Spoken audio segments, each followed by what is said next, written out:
en el programa de IPSO Latinoamérica. Le voy a presentar un video sobre el manejo con Endovac de una fístula gastrobronquial crónica que fue secundaria a una manga gástrica. El objetivo de presentar este video es establecer la terapia de Endovac como una alternativa en el manejo de esta complicación. Sabemos que en cirugía bariátrica la incidencia de las fístulas o fugas son de un 0.2 a 1.7%. Por suerte han ido disminuyendo en el pasar de los años. Sin embargo, sí sería bueno conocer las diferentes alternativas que tenemos para esto. Presentando el caso clínico de la paciente, fue una paciente femenina de 46 años de edad que tuvo como antecedente una manga gástrica en julio del 2019. A los 15 días después de su cirugía, la paciente comenzó con un cuadro de fiebre, dolor en hipocondrio izquierdo, por lo que su equipo médico, por sospecha de fuga, la lleva a hacer una laparoscopía diagnóstica donde encuentra abscesos periesplénicos. En ese momento decidieron hacer un drenaje laparoscópico y suturar en el aparente punto de fuga. Y realizar colocación de drenaje abdominal. Luego de esto, la paciente continuó con una aparente poca mejoría, por lo cual a los 10 días se hizo una tomografía abdominal que reveló que tenía múltiples abscesos abdominales y que persistía la fuga al medio de contraste. Ahí le realizan una segunda laparoscopía donde le lavan y en este momento deciden suspender la nutrición enteral y comenzar con un manejo parenteral para buscar la forma de que se cierre este orificio de fuga. La paciente luego le fueron instaurando nutrición enteral paulatinamente. Perdón, doctora Encarnación, va a compartir su pantalla, ¿verdad? Porque nomás la estamos viendo usted. Ok, disculpen.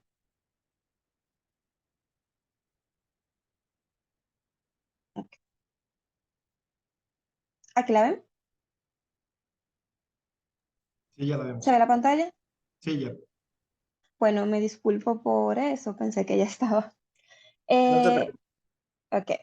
Bueno, la paciente luego de este segundo lavado y la nutrición parenteral, le fueron reinstaurando nutrición enteral y duró aproximadamente un mes y medio en mejoría aparente.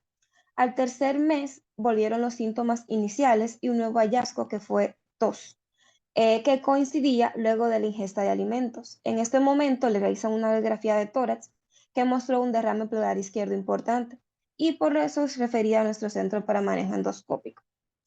Esta es la primera imagen que teníamos de la paciente de radiografía de tórax, donde vemos un derrame pleural izquierdo importante, lo que nos hace sospechar que esa fuga ya tenía algún tipo de comunicación, ya sea pleural o pulmonar propiamente dicha.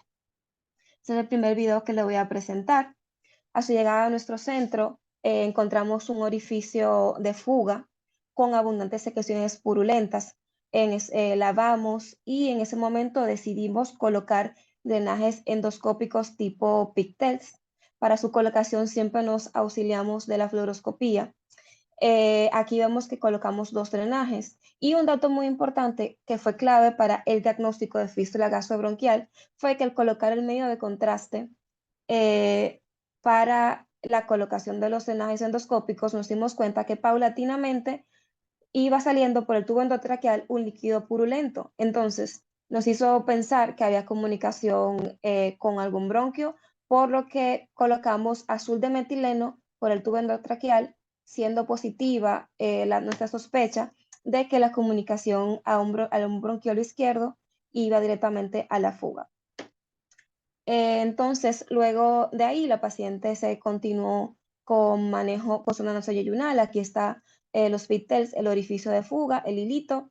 Y esta es una fluoroscopía control que realizamos a la semana, donde vemos el orificio con 3 trayectos y el superior, donde tiene abundante colección.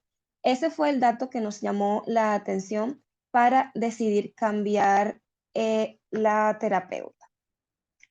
Luego decidimos retirar los drenajes endoscópicos debido a que habían disminuido bastante las secreciones, aún continuaba la colección que iba a comunicar al bronquiolo a hacer una terapia con Endovac. Para eso utilizamos una sonda nasogástrica pediátrica de 8 French, a la cual conectamos directamente al sistema de succión negativa al vacío. Es una terapia un poco artesanal, pero sí nos ha funcionado.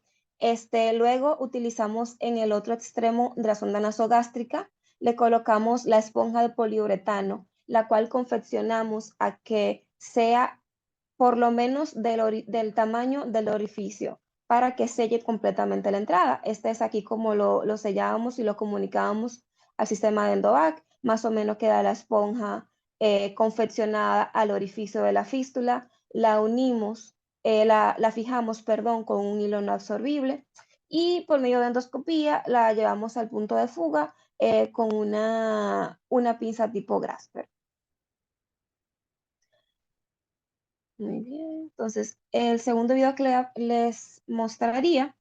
Entonces la paciente continuó con esta terapia, le hacemos recambio de esponja cada 4 días por 2 semanas, nutrición enteral por sonda nasoyeyunal. Aquí podemos ver cómo ya se ve una cavidad un poco más limpia que la primera imagen que teníamos con muchas secreciones purulentas. Cada recambio de esponja, generalmente aumentamos o disminuimos el calibre de esa esponja. Es un procedimiento un poco con una curva de aprendizaje un poco fácil. Y muy importante es que ya vamos viendo cómo hay tejido de granulación, cómo hay una cavidad totalmente limpia. El objetivo de la terapia de Endovac es, primero, disminuir la contaminación. Segundo, aumentar la neoperfusión. Y tercero, y muy importante, crear ese tejido de granulación que vemos ahí, que es un tejido nuevo, sangrante, que va finalmente a sellar ese orificio de fuga. Vamos a ir viendo cómo va avanzando este orificio de la paciente. Eso fue en un trayecto de 2 semanas. La paciente iba a su casa con el canister de VAC y poco a poco ya iba cerrando. Estas son sus imágenes y esta fue su imagen final donde ya retiramos la esponja de terapia de VAC. Esta es la gastrografía que realizamos para confirmar y es bastante satisfactorio ver, a diferencia de la primera gastrografía que teníamos, cómo el medio de contraste va pasando totalmente por el estómago hasta el intestino sin ninguna fuga aparente. La paciente totalmente asintomática se va a sus actividades cotidianas rápido. Y otra imagen bastante satisfactoria fue esta radiografía, ¿verdad? La que conocíamos inicialmente, cómo cambió de una fístula gasobronquial a tener una radiografía prácticamente normal. La paciente tiene 2 años luego de ese procedimiento y actualmente está asintomática con medidas antropométricas muy aceptables. En conclusión, sobre esta presentación de este video, lo que queríamos mostrar es que primero sabemos que las fístulas de tracto gastrointestinal son una complicación que aumenta la morbilidad y la mortalidad. Sin embargo, su manejo es desafiante, es controvertido y carece de consenso internacional. Queríamos mostrar cómo el Endovac es un método seguro y eficaz para manejar este tipo de complicaciones. En reporte de literatura encontramos que hay una tasa de éxito del 76 al 91% de cierre de fístulas del tracto gastrointestinal. Sin embargo, estas literaturas se refieren principalmente a cirugías esofágicas post-cáncer, a cirugías colónicas o a cirugías del intestino delgado post-trauma. Hay poca información, hay poca literatura de cómo manejar las fístulas del tracto las fístulas de cirugía bariátrica y principalmente las gastrobronquiales, las cuales tienen una mortalidad mayor del 50%. Y por último, quiero dejar como mensaje es que aún no hay una estandarización del procedimiento. Como vieron en los videos, el doctor Michel ha ido incluso adaptando su procedimiento sobre colocación de VAC porque según ha visto los avances en sus pacientes, porque no hay una estandarización, o sea, no hay como decir, este paso primero, aquel después. Es necesario realizar más investigaciones clínicas antes de implementarlo como tratamiento de primera línea, pero definitivamente es una gran herramienta para las complicaciones como las fugas en cirugía bariátrica. Les agradezco mucho a todo el comité organizador por invitarme a participar en esta primera sesión de Bariatric Rounds, al Colegio Mexicano de Cirugía para la Obesidad y Enfermedades Metabólicas y a mi maestro, el doctor Alberto Michel, y les agradezco la atención. Muchas gracias, doctora Telma. Vamos a dejar las preguntas y los comentarios para el final de las sesiones para poder apegarnos un poquito al programa que tenemos, como son los 4 trabajos que ganaron el premio, entonces darles a cada uno el debido tiempo y el respeto que tiene cada uno de ellos, ¿no? Entonces va a continuar presentando su trabajo el doctor Homero Martínez, que se titula Experiencia de 5 años de cirugía bariátrica y prevalencia de hernias internas. Él pertenece al Hospital Universitario de Nuevo León. Doctor Homero, si nos puede llegar a presentar entonces su ponencia, por favor. ¿Qué tal? Buenas noches a todos. Déjenme comparto la pantalla para dar comienzo.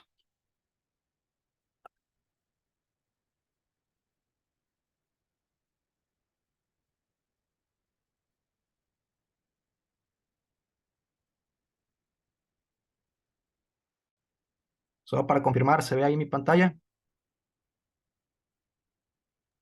Sí, adelante. Perfecto. Bueno, pues buenas noches de nuevo. Mi nombre es Homero Roberto Martínez Trasfi. Soy fellow del programa de cirugía bariátrica y metabólica del Hospital Universitario José Eleuterio González, perteneciente a la Universidad Autónoma de Nuevo León.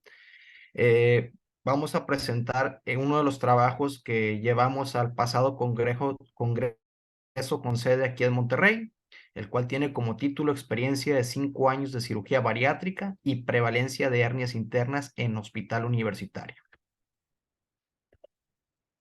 Como introducción, tenemos que 1.9 billones de adultos padecen sobrepeso y obesidad según la Organización Mundial de la Salud. Datos de la ASMBS reportan al bypass gástrico en Y de Rux como el procedimiento bariátrico que se realiza en segundo lugar en prevalencia. Teniendo datos del 2021 reportados 56.527 casos. En base a la literatura revisada, sabemos que esta técnica del bypass gástrico en Y de Rux es una técnica segura, con buenos resultados en la pérdida del porcentaje del exceso de peso perdido y asimismo como una resolución de comorbilidades a 10 años. Sin embargo, este mismo procedimiento no es inocuo y tiene mayor riesgo a complicaciones dada su complejidad. Una de ellas es la hernia interna. ¿Qué es la hernia interna? Es la herniación de una víscera a través de una apertura natural o adquirida en la cavidad peritoneal. En base a la literatura se reporta que hay una prevalencia del 0.5% al 11% en aquellos pacientes sometidos a bypass gástrico en Y de Rux, teniendo en cuenta que en aquellos en los que no se realizó un cierre de los defectos mesentéricos, una prevalencia del 4 al 17%, versus aquellos que sí se realizó un cierre de defectos del 0 al 7%. La hernia interna, es la causa más común de obstrucción intestinal en los pacientes posoperados del bypass gástrico. Va a depender ya sea de la técnica del cirujano, asimismo está asociado a una pérdida de peso, ¿verdad? Y apertura de los espacios, y asimismo al embarazo, sobre todo en el segundo y tercer trimestre. Este estudio del JAMA Surgery, en el cual se estudió la seguridad y la eficacia a largo plazo en el cierre de defectos mesentéricos en pacientes sometidos a bypass gástrico en Y de Rux. En este estudio se vio una gran asociación con la prevalencia de hernias internas en aquellos que no se realizó un cierre, teniendo aquí una mayor prevalencia asociada a las hernias del defecto de la yeyuno anastomosis. Los métodos de este estudio, pues es un estudio observacional retrospectivo que abarcó de enero del 2018 a abril del 2023, con una N de 664 procedimientos bariátricos. Los pacientes se seleccionaron en base a la ASMBS. Se realizó en un centro de entrenamiento con una técnica estandarizada. De estos 4 procedimientos aquí en la imagen, ¿verdad? El bypass gástrico en Y de Rux, pues fue el que más se realizó en este centro. La técnica usada para el bypass gástrico en esta sede es hacer una nasabiliopancreática de 120 a 150 centímetros, asimismo como una salimentaria de 60 a 80 centímetros, antegástrica y antecólica, con interposición anterior del asa para realizar la gastroyeyunoanastomosis de manera terminolateral, de manera manual, una yeyuno anastomosis laterolateral de manera mecánica, con cierre de los defectos mesentéricos, con surjete continuo, utilizando una sutura no absorbible como el Ethibond. Objetivos de 5 años de procedimientos quirúrgicos bariátricos en un centro donde el bypass gástrico en Y de Rux es la cirugía más prevalente. Queremos saber la prevalencia de los procedimientos realizados en el centro, asimismo ver el origen de las hernias internas y comparar nuestros datos con otros puntos de referencia globales. Como resultados, y ya mencioné, el bypass gástrico en Y de Rux fue el procedimiento que se realizó con mayor frecuencia. De los 664, fueron 533 casos en un 80.27%, seguido de el BAGUA con 61 casos de 9.18%. Después la gastrectomía vertical en manga, 42 casos, 6.32%. Una derivación biliopancreática y 24 cirugías de revisión, 3.61%. La prevalencia de hernias internas fue de 4 casos de esos 664 casos, procedimientos realizados en 5 años. El porcentaje fue de 0.75 y únicamente se vio asociada a las hernias internas al espacio de Peterson.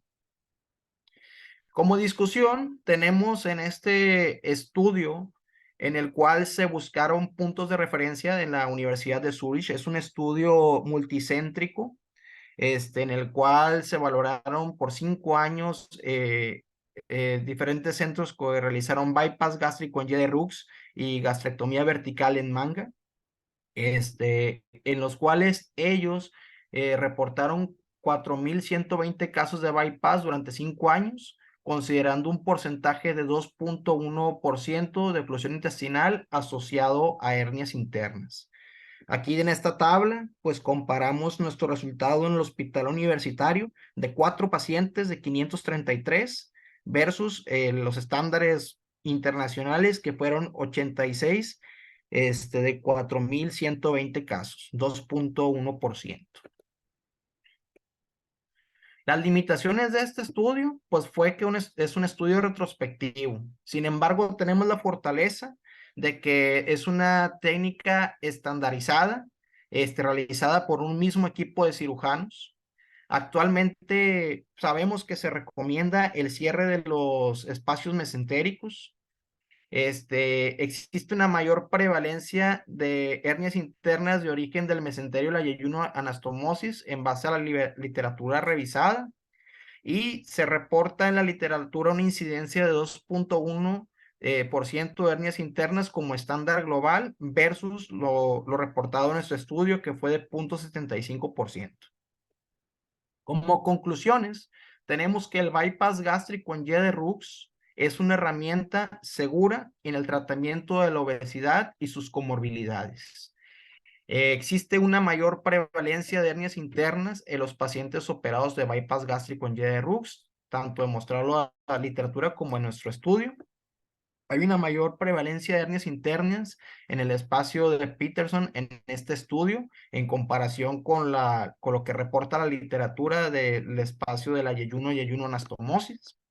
La prevalencia de hernias internas fue similar en comparación a los puntos de referencia establecidos en otros estudios, diferenciando solo en el origen, como ya lo mencioné. Y pues son necesarios más estudios con mayor muestra, seguimiento y variables que ayuden a identificar diferentes factores que predispongan a una hernia interna. Esta es la bibliografía que revisamos para hacer este trabajo. Muchísimas gracias. También agradezco pues por el premio que se recibió y pues es todo de mi parte. Que tenga buenas noches. Muchas gracias, doctor Romero. Bueno, pues a continuación vamos a seguir con el siguiente trabajo, que este trabajo realmente creo que es un trabajo muy importante para los cirujanos nuevos, ya que a veces no tenemos tanta experiencia en el manejo de la banda gástrica no ajustable. Sin embargo, sí vamos viendo o vamos a tener algún largo tiempo o corto tiempo, depende de cada uno, pues el manejo de las complicaciones. Entonces, es un gusto para mí presentar a la doctora Gloria Vilches López. Ella es fellow de cirugía bariátrica en el Instituto Nacional de Nutrición y Ciencias Médicas Álvaro Subirán. Y ella nos va a hablar sobre la banda gástrica no ajustable y el manejo quirúrgico de sus complicaciones. Creo que es un buen tema para los cirujanos jóvenes que a lo mejor no colocamos tanto de inicio, pero sí tenemos que manejar muy bien las complicaciones. Adelante, doctora. Gracias, buenas noches. Voy a compartir mi pantalla.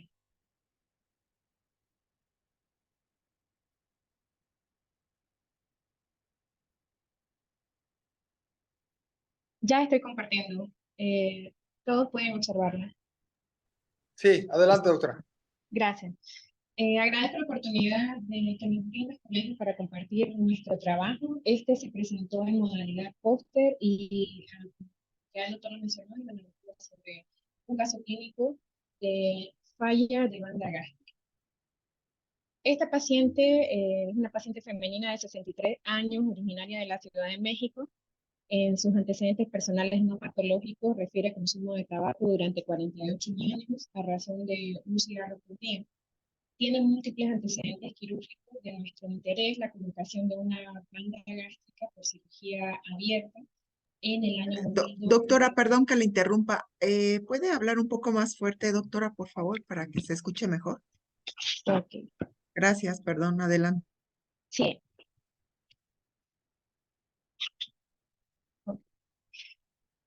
El caso es de una paciente femenina de 63 años, originaria de la Ciudad de México, que tiene antecedentes personales no patológicos de tabaquismo. Tiene múltiples antecedentes quirúrgicos. De nuestro interés la colocación de una banda gástrica por cirugía abierta en el 2002 para el tratamiento de sobrepeso, con un índice de masa corporal de 28 kilogramos sobre metro cuadrado. Ella acude a la consulta externa con historia de dolor abdominal en epigástrico, de predominio postprandial de 6 meses de evolución, tipo opresivo 5 de 10 en escala del dolor, intermitente que aumenta con la ingesta de alimentos y cede con el ayuno. Fue hospitalizada durante 4 días por hemorragia del tracto digestivo alto con síndrome anémico. Esta hospitalización fue en un medio externo donde se le realizó una endoscopía. Esta mostraba una cámara gástrica con cambios de gastroplastía con banda, migración de la misma, úlcera mayor de 4 centímetros a nivel de la zona de la banda, gastropatía edematosa, zonas de ulceración a nivel de antro y duodenitis congestiva.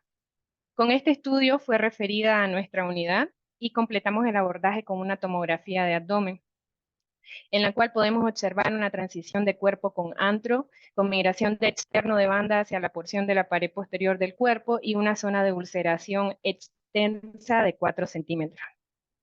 En este contexto realizamos el diagnóstico de banda gástrica perforada, diabetes mellitus tipo 2.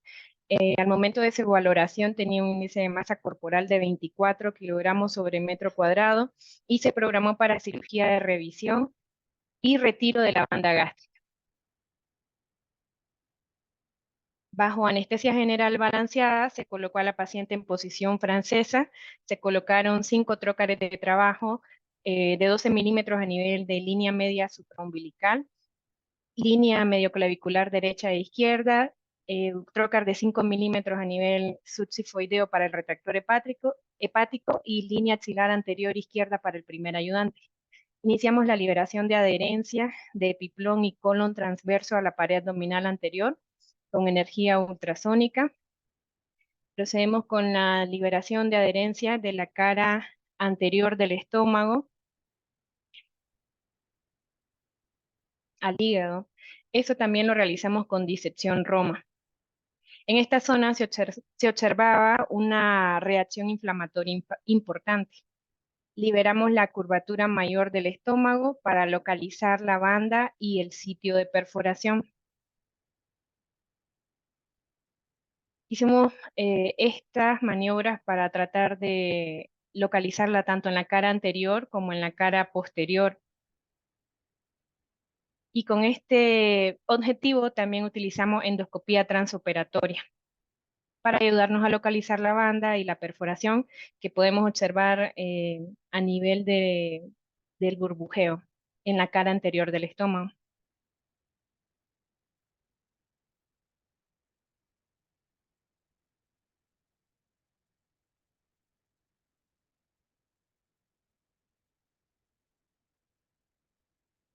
A pesar de todo esto, no identificamos la banda como tal. Sospechamos que se trataba de una banda no ajustable, ya que al examen físico no se palpaba el tambor en la pared abdominal anterior, ni se observó tampoco en el estudio de imagen en la tomografía que realizamos.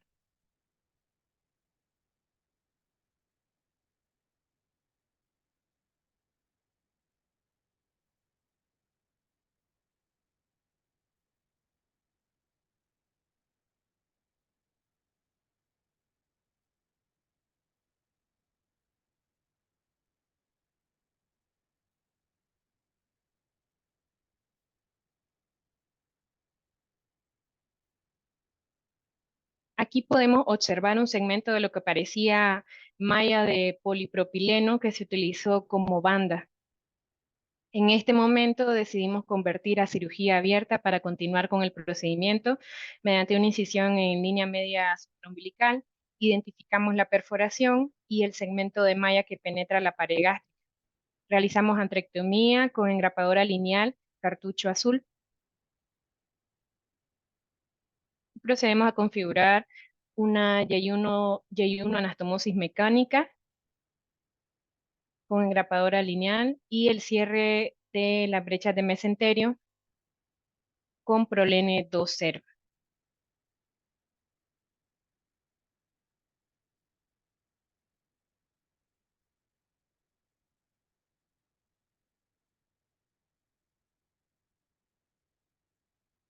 Aquí pueden observar la gastro y una anastomosis que se realizó de forma mecánica y la Y1 anastomosis.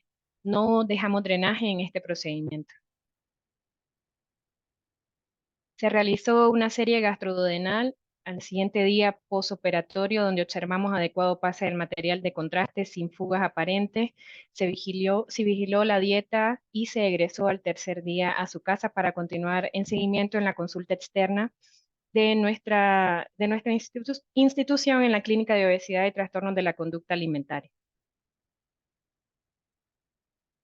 La banda gástrica se posicionó durante mucho tiempo como la tercera técnica quirúrgica más realizada para pérdida de peso después de la gastrectomía vertical y del bypass gástrico. A lo largo del tiempo se ha abandonado rápidamente por su pobre longevidad y eficacia, así como también un alto número de fallas y complicaciones que pueden llevar a porcentajes altos de cirugías de revisión. En algunas series de casos con seguimientos mayores a 10 años, estos porcentajes pueden variar de 7.5 hasta un 60%. Aquí podemos observar los motivos de los principales causas de revisión relacionadas con la banda y también relacionadas con el puerto. En el primer grupo, el fracaso de pérdida de peso ocupa el primer lugar con 45%, seguido de la migración y la erosión con un 32 y 9% respectivamente. En el segundo grupo, el primer lugar lo ocupa la desconexión del puerto con la banda con un 46%, seguido del dolor en el sitio del puerto e infección con 15% para ambos casos. Cuando evaluamos las causas de conversión, las principales son la falla en la pérdida de peso, dilatación del pouch gástrico, migración, vómito y disfagia. En relación a la cirugía de conversión después de una banda gástrica fallida, este estudio comparó las 3 técnicas quirúrgicas que se realizan con mayor frecuencia: la derivación gastroyeyunal, bypass gástrico de una sola anastomosis y manga gástrica. Se estudiaron 986 pacientes, se les dio seguimiento por un periodo mayor a 5 años después de la cirugía y como conclusión las 3 técnicas pueden funcionar como terapia de rescate. Es posible alcanzar o mantener una adecuada pérdida de peso a 5 años con un índice de masa corporal final entre 30 y 32 kilogramos sobre metro cuadrado sin tener relación con la técnica usada y porcentajes aceptables de morbilidad y mortalidad con estas 3 técnicas. También se ha planteado el cuestionamiento si esta cirugía de revisión o conversión se debe realizar en 1 o 2 tiempos. En realidad, el enfoque de 2 tiempos es un abordaje seguro porque su objetivo es disminuir la inflamación adyacente a la banda.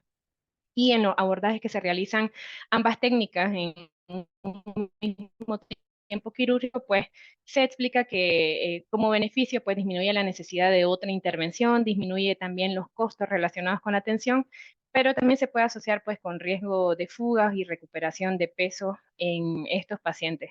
En realidad, nuestro plan quirúrgico al final se cambió a una cirugía de conversión porque muchas veces los hallazgos transoperatorios son factores determinantes para el equipo quirúrgico en estos tipos de pacientes que pues, pues, el uso o el material de la que son muy altas.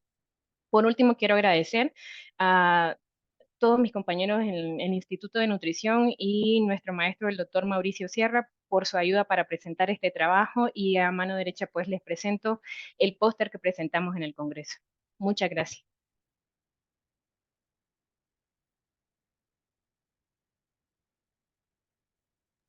Muchas gracias, doctora, por su presentación. Ahora vamos a dar pie al siguiente trabajo, que es el mejor trabajo oral. Este trabajo oral fue a cargo de la doctora Josefina Belém Leiva Alamillo. Ella es fellow de cirugía bariátrica del Hospital General de Tláhuac y su título del tema que llevó oral es la asociación asociación de la alteración genética del receptor de melanocortina con resultados de la cirugía bariátrica. Vamos a ver qué nos tiene que decir la doctora acerca de este tema. Adelante, doctora. Hola, buenas noches. Bueno, como comentaba el doctor, les voy a hablar acerca del trabajo que presentamos en Monterrey del Hospital General de Tláhuac, que es la asociación de la variante genética del receptor de melanocortina con resultados en la cirugía bariátrica. Nada más para recordar un poquito, sabemos que hay 5 receptores de melanocortina, el 3 y el 4 son los que están involucrados en la vía anorexigénica, el 1 está en la piel, el 2 en glándulas suprarrenales. Específicamente, nuestro trabajo fue acerca de la variante del receptor 4, que participa en la vía de la señalización que está en el hipotálamo, que va a activar este receptor para generar saciedad. Es muy importante ya que los pacientes que tienen alguna alteración de este receptor, sabemos que tienen hiperfagia que conlleva a obesidad, y también estos pacientes presentan una hiperinsulinemia importante. Entonces, este receptor participa en esta homeostasis y específicamente nosotros estudiamos una variante de este receptor que significa estos numeritos que les puse aquí, que en la posición 269 del ADN se cambia una base nitrogenada, que es la isoleucina, por una asparagina. Este simple cambio hace que este receptor no funcione adecuadamente. Es importante ya que en nuestra población mexicana se sabe que es el factor genético más importante que predispone a la obesidad, ya que los pacientes homocigotos, o sea que tienen sus dos alelos que no funcionan adecuadamente, van a tener una penetrancia completa. Y los que son heterocigotos, que solo un alelo funciona, la penetrancia es parcial. Eso quiere decir que pueden o no presentar obesidad, pero son más propensos a ella. En México se sabe que 1 de cada 100 mexicanos es portador de esta variante. Es importante porque hay poblaciones en donde esta variante es de 0, no está presente, y en otras poblaciones, como en la población europea, está presente en 1 de cada 1,100 personas. Entonces, si comparamos, pues sí es importante en nuestra población. Por edad, se ha visto que esta variante está en el 0,6% y 1,2% de los pacientes con obesidad en México, niños y adultos respectivamente. Actualmente no hay un protocolo estandarizado para el tratamiento de la obesidad con esta variante genética, que es una variante tipo poligénica. Se sabe que el 5% de los casos de obesidad están asociados a la variante o a la alteración de este receptor. Hay estudios que han tratado de analizar la respuesta que tienen los pacientes que son portadores a la respuesta que tienen con la cirugía bariátrica. Sin embargo, hay resultados un poco inconsistentes. El objetivo de nuestro estudio fue determinar si esta variante genética está asociada con una menor o mejor o peor pérdida de peso después a someterse específicamente al procedimiento de un bypass gástrico en Y de Rux. Nuestro estudio fue longitudinal, retrospectivo, observacional y analítico en una corte de pacientes que se operaron de bypass en Y en nuestro Hospital General de Tláhuac, que fue en un periodo de tiempo de julio del 2013 hasta febrero del 2018. Los pacientes, bueno, cabe mencionar que este fue un estudio aprobado previamente por nuestro comité de ética y también previo consentimiento informado de nuestros pacientes, los cuales entraron 206 pacientes a los cuales se les tomó con previo consentimiento informado biopsia de epiplón, hígado y una muestra sanguínea, que se mandaron estas muestras al INMEGEN, que es el Instituto de Medicina Genómica, donde se estudió cuál esta variante, y de estos 206 pacientes a 32 se les hizo este estudio genético y se observó que 8 fueron portadores, un homocigoto de estos 8 y 7 heterocigotos, y los no portadores fue de 24. Se hizo el análisis de datos y nosotros las variables que medimos aquí, pues básicamente fue la glucosa, la hemoglobina glucosilada, el índice HOMA y el perfil de lípidos, así como niveles de tensión arterial. El tiempo de seguimiento de nuestros pacientes fue de 4 años, que varió de 2 a 6 años, y la edad de nuestros pacientes fue de 41 más o menos 7 o 6 años. Entonces, nada más para no confundirlos aquí en esta tabla, a lo que quiero que le pongamos atención más que nada es al porcentaje de exceso de peso, ya que vemos que en ambos grupos, tanto en el portador como en el no portador, los dos grupos de pacientes llegaron a una pérdida de más del 50% del exceso de peso a los 6 meses, misma que se fue reflejada y fue aumentando el porcentaje de exceso de peso al año. Y vemos que a los 48 meses en ambos grupos, tanto portador como no portador, disminuyó un poco, sin embargo, sin diferencias estadísticamente significativas. Asimismo, en cuanto a la resistencia a la insulina, vemos que el HOMA disminuyó a menos de 2 a los 6 meses en ambos grupos y que fue un comportamiento similar conforme pasó el tiempo.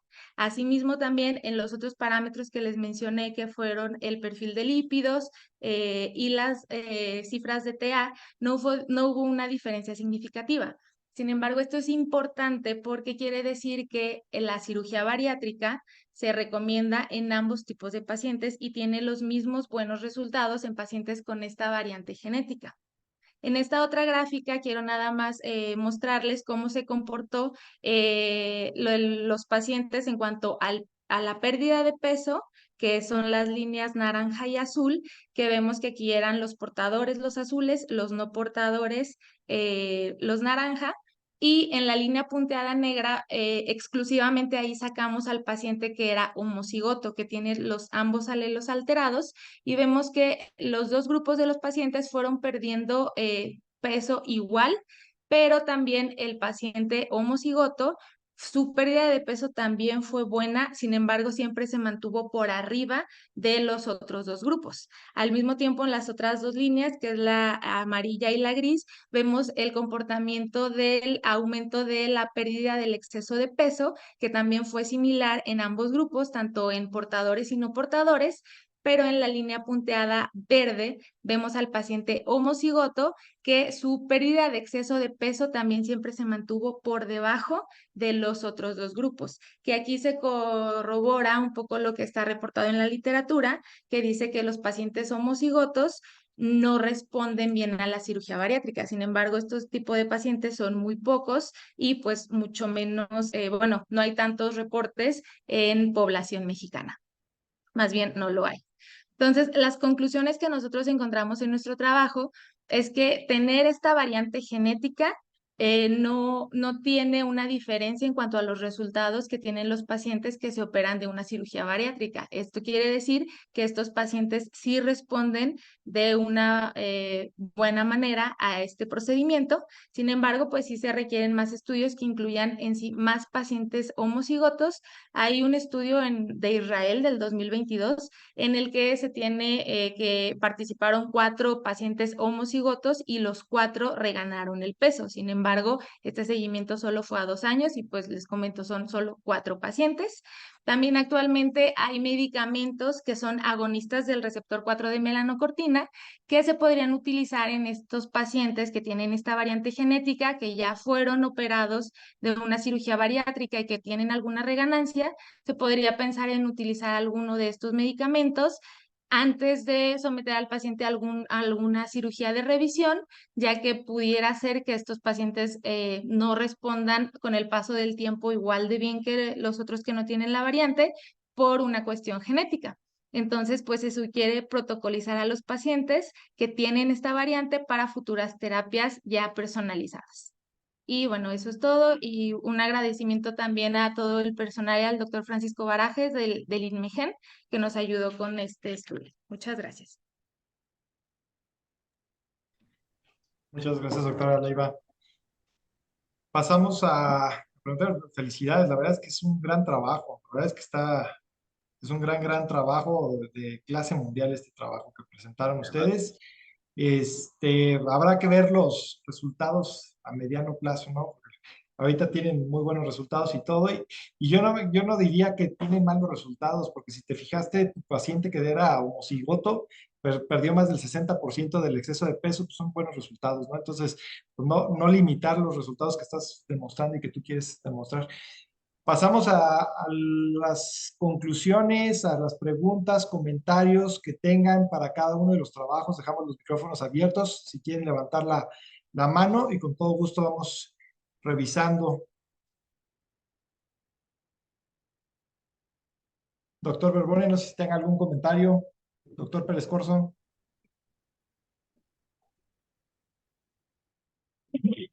Antes que nada, pues quiero felicitar a todos los trabajos. Son trabajos que realmente sí valían la pena volverlos a escuchar. Y en lo general, pues esto nos hace ver que tenemos un gran potencial en nuestro país con gente que está en preparación y que están haciendo este tipo de trabajos. Para mí,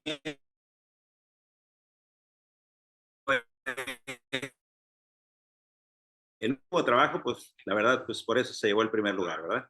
Muchas felicidades y pues espero los comentarios de los demás del auditorio que está presente en esta sesión. Bariatric Round está empezando muy bien. Felicidades a los organizadores. Gracias, doctor. Doctor Blas, vi por ahí que quería comentar algo.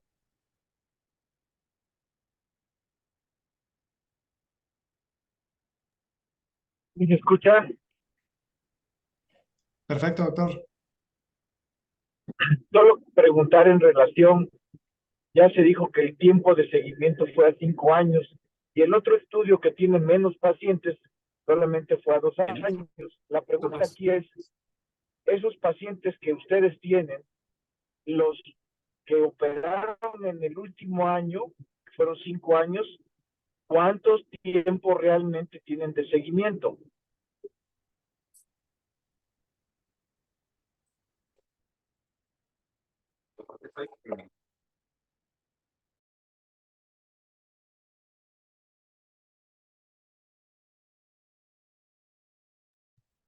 Doctor Jeffrey, ¿se escuchó la pregunta?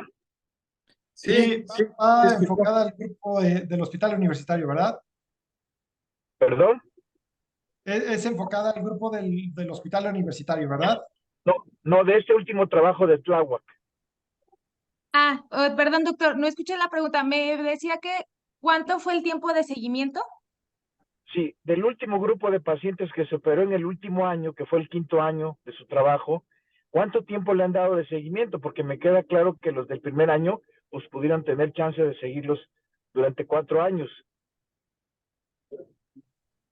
Sí, bueno, de los pacientes, de hecho, del 2018, que fue hasta donde terminó el estudio, de esos pacientes se pudieron 3 años, de los que fueron del Ya casi vamos a 2018. acabar. En promedio, en total, fueron 4 años.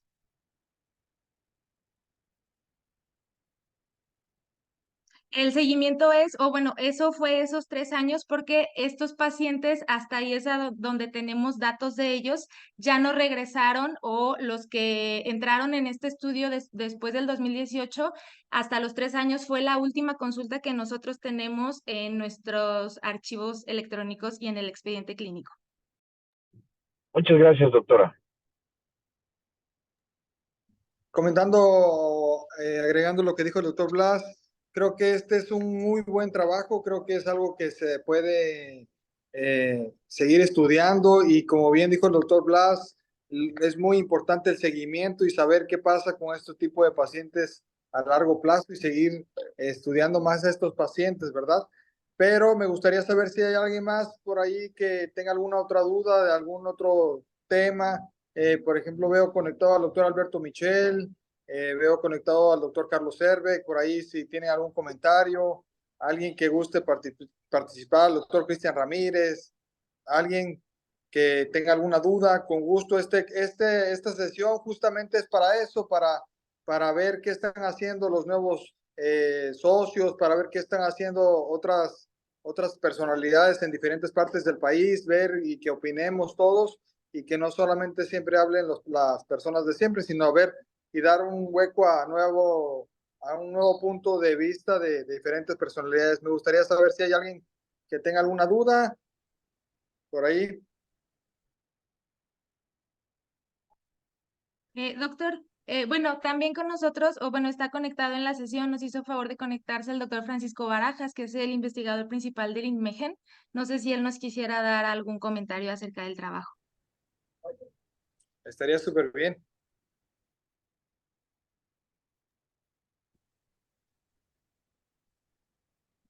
Hola, ¿qué tal? Buenas noches a todos. Es un gusto estar aquí con ustedes. Muchas gracias por la introducción, Josefina. No soy el investigador principal, ese es el doctor Canizales, pero sí soy el responsable de esta parte que hemos estado trabajando. Eh, pues decirles que para mí es un gusto estar aquí después de muchos años de estar colaborando con el doctor Carlos en la clínica de Tláhuac y llevar este trabajo a este tipo de retrospectivo de muchos años, pues sí es ver una meta cumplida para nosotros. Actualmente este trabajo fue con un gen, esperamos presentarles en un futuro algunos otros genes también que hemos estado analizando junto con Josefina, y también presentarles a lo mejor un poco más de lo que se ha hecho con los tejidos. En la presentación, Josefina nos mostró cómo también se ha hecho unas biopsias de tejidos. Entonces también tenemos un poco más de qué hablar de esta relación del ambiente, la epigenética, la genética y un poco también de cómo se expresan esos genes en tejidos relevantes para para estas enfermedades de obesidad y diabetes y síndrome metabólico y todo lo que aquí se ha mencionado. No sé si hay algo que les pueda comentar más o si tienen alguna duda, pues aquí estoy. Muchas gracias. Muchas gracias, doctor.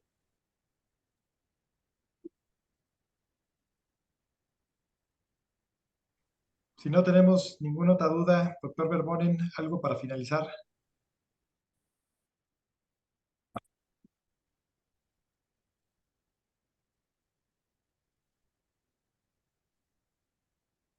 Posible. El interés de casi 98 conectados en la primera reunión de Bariatric Rounds me da un muy buen sabor de boca. Esperemos que siga creciendo y todo esto es para todos los del Colegio Mexicano de Cirugía de Obesidad. Que tengan muy buenas noches y hasta pronto. Nos vemos en un mes.